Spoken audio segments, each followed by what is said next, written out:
videoaula nós iremos iniciar o estudo das operações envolvendo vetores. Vamos começar com a soma ou subtração. A regra vale para os dois casos.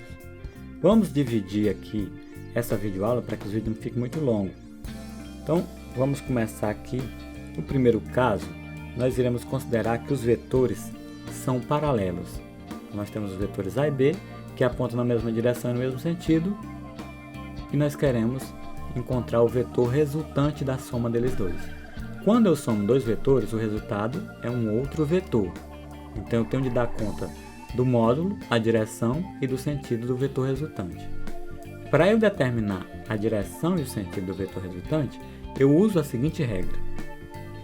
Eu desenho os vetores mantendo a mesma direção e o mesmo sentido, de tal forma que o segundo vetor, o B, se inicie no final do primeiro, que é o A. Então, eu desenho os dois vetores em sequência, com a origem do segundo coincidindo com o final do primeiro.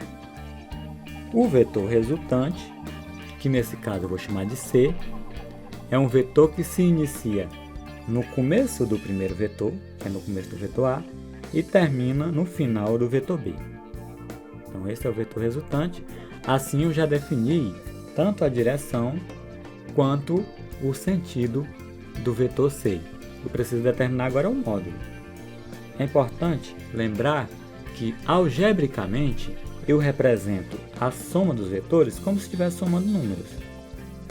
Só que as letras estão em negrito, então essas letras estão representando vetores. Quando eu quero representar apenas os módulos dos vetores em uma equação, eu utilizo letras, mas não em negrito. Então aqui nessa nossa representação eu tenho a equação de cima representando uma soma de vetores e a equação de baixo representando apenas a soma dos módulos dos vetores. Tem que prestar atenção nesses detalhes. Se eu tiver aqui, posso fazer um exemplo com números, né? Por exemplo, se o vetor A medir 3 centímetros e o vetor B medir 2 centímetros, então o vetor resultante vai ter módulo igual a 5. O módulo vai ser 5 centímetros.